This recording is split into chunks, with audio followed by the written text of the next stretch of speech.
G'day, wrestling mates, wherever you are in the world. Welcome to the Southern Joe Wrestling Show with your wrestling mate, Southern Joe. Been a while since I did that first recording in my van where I made it bare bones. But Christmas came, New Year's came, been a bit busy, but now making a commitment, got myself a shiny flash background and making a lot of content. In fact, I've caught an audible for my first in virtual studio content. I was going to do a special show about fixing something, but more on that later. At the moment, it's Aussie update, my opinions and how I feel the Aussies wrestling in America are going. And a lot of this is in reference and in response to Grayson Waller's protection of the business because of those dipsticks on Sunrise, our Channel 7 Australian morning TV show, that were very disrespectful of the wrestling business.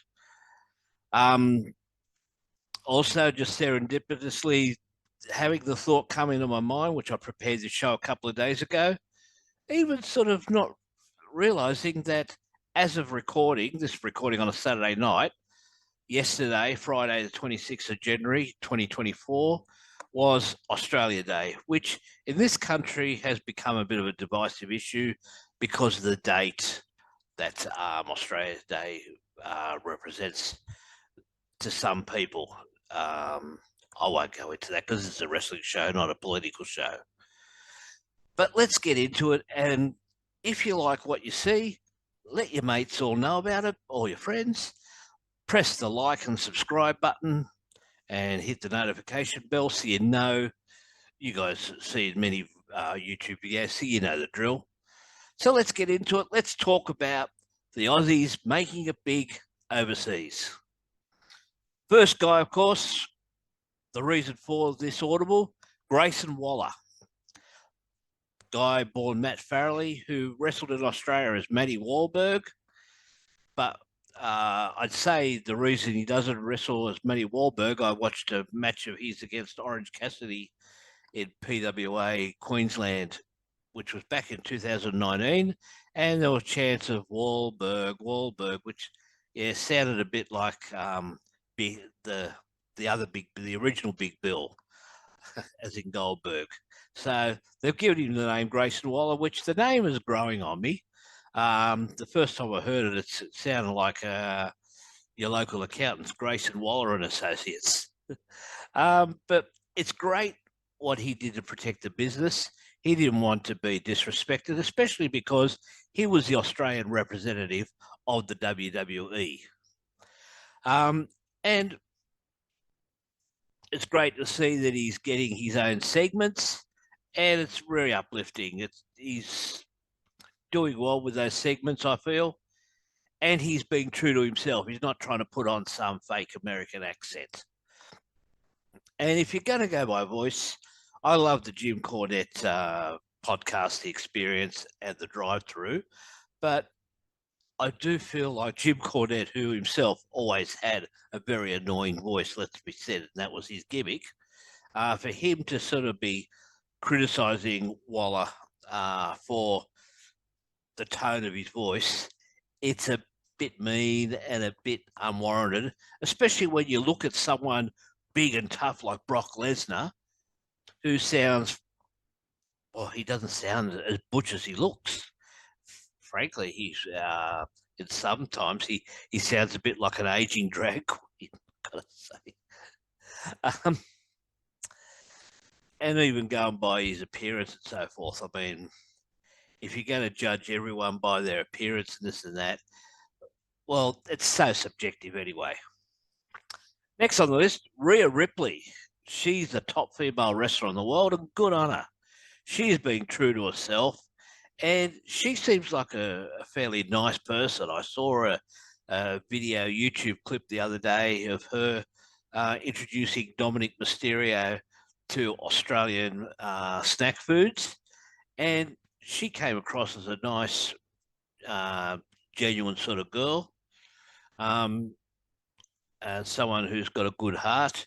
and good on her for climbing her way up to the top of the wrestling tree. Female wrestling's not my go. I'm not a fan of it, but that's, everyone's got their things that they do like and don't like. But I can see that she is doing it. She's got good size, a very good, unique look.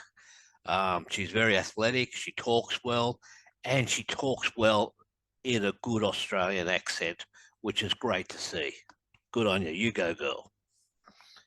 Then there's Tennille, the former Emma, Tennille Dashwood, who um, don't know what she's doing now. Apparently, I think she's coming down here for Starcast in Ballarat. If you guys know what she's up to, whack in the comments and respond. But I remember seeing her back in 2006 when I was going to PWA Victoria shows, and she was there as a valet come wrestler Valentine, and she was a pretty good worker. Was athletic, had a good look about her, and looked like she knew what she was doing. And obviously, I've seen a match she jobbed out to Charlotte Flair in, and she did quite well there. And I've seen that she's engaged to American wrestler Riddick Moss, and I reckon if they go as a team where they be a manager for each other, like she manages him when he wrestles, and then he manages her when she wrestles. And I reckon using her real name, Tennille, well, the captain needs an upgrade by now, and they could go as the Admiral and Tennille. Corny, but it would get over, trust me. That's my opinion anyway. Then there's Aussie Open. What a great name. It's it's a pity that Mark Davis is out injured. All the best to you, mate. I hope you come back good and strong as soon as possible. But lovely to see that Kyle Fletcher is getting a nice run at the moment. He's the current Ring of Honor TV champion, and he's been featured in quite a few high-profile storylines in All Elite Wrestling. As I said, I hope that Aussie Open get back together. It's a great name. It's a great look. And go to the Aussies, another team. One that caught my eye that I was very surprised by, Zion Quinn. Now, this guy, his real name is Daniel Viddit. He is a former NRL player, played with the Canberra Raiders back in the mid to late 2000s. Tried his hand at wrestling and now wrestles in NXT, and actually just gone across to the main roster in Raw. He looks impressive. He's a big dude. He talks well.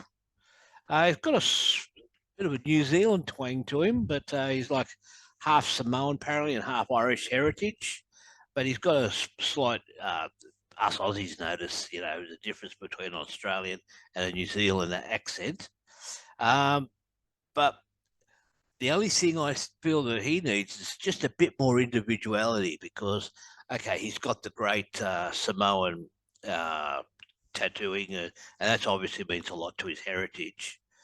But I do feel he just needs a touch more individuality because he's got great size, and he seems to move around the ring quite well, and he's making a big name for himself. So that he's one to look out for. Then there's Indy Hartwell, only young but getting good features in the WWE, and has already held gold in NXT, so she's doing quite well. I don't know a lot about her. I've heard the name, and I didn't even realise she was Australian. But she's doing really well. Just like Harley Cameron, who I don't think she wrestles so much, but she's got several irons at different fires, being a model, a singer, as well as doing a bit of wrestling and doing announcing. So good luck to her as well. And Timeless Tony Storm. She is killing it in All Elite Wrestling at the moment, doing this great gimmick where she is deluded into thinking she is like an old golden age Hollywood starlet and doing all these black and white and sepia type promos where she's convinced that she is an old time movie star. Looks like a lot of fun. Looks like she's having the time of her life, and much continued success to her for that. Some bonus content though. Buddy Matthews, I forgot that this guy is Australian. I see him there with the House of Black. He did well as Buddy Murphy, and straight away I knew he was a good bloke because I found out he's a Carlton supporter. Hey, like me. That's for those that don't know. Carlton is an Australian rules club based in Melbourne, a very old time club.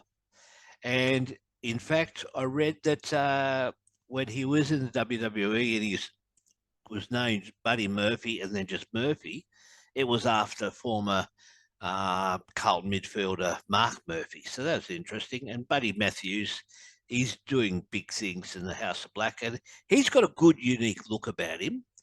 And he's one of the wrestling power couples because him and Rhea Ripley are engaged to be married. So congratulations to the two of you. He's got a big upside to him. And I did a bit of research and saw that he was originally billing himself in Australia as Matt Silver. Now, I nearly said De Silva because I then remember I was starting to confuse him at that stage because I hadn't seen him because I'd lost a bit of touch with the Australian wrestling scene. Shame, naughty boy of me. But I would look at different results and things on Facebook and so forth. And I do remember seeing that name and thinking that it was Dennis Cometti's son, Mark Cometti. The Dennis Cometti is an Australian rules commentator, very legendary commentator here in Australia, whose son decided to go into professional wrestling. Now he's like a celebrity speaker and so forth. The son is, and he wrestled in America as Mark De Silva. But then his injury was cut short. He actually got a developmental contract in WWE. That was about 10 years ago. So Buddy Matthews, he actually wrestled as Matt Silver, and I didn't make that connection until I did a bit of research the other day. Now, so I reckon he's got a big upside, a big future. He's only fairly young. I don't think he's hit 30 yet. But it's great to see that some of my fellow Aussies are making it overseas. And there is still a plethora of talent that could have always made it in America, even if some of them were undersized, like Crackerjack. I reckon he would have been an absolute joy to watch in something like WWE or All Elite. I know he's only just made comebacks recently, but it's a pity he didn't make it in America at one stage. Same with Mad Dog McRae. Now, I know Mad Dog McRae wrestled in Japan and did quite decently for himself. And we've had a few guys with a bit of size to them too, like Cadman Turner and others. But yeah, great to see that the Aussies are going well. My original plan was for me to make a discussion, and I've done my liner notes for this episode, which I will do next week, which will be basically me talking about how if I was the fixer-upper for All Elite Wrestling, in my opinion, I would believe how All Elite Wrestling can improve. Fixing it, as in getting it to where it should be, is a long-term process. But the process needs to start ASAP. But it needs to be a structured, short, medium, and long-term process, because that's the only way you don't want All Elite to become what they call TNA LOL, because there is a lot of potential there for All Elite Wrestling. But more of that next week. So tune in with me next week. when we go through and dissect this.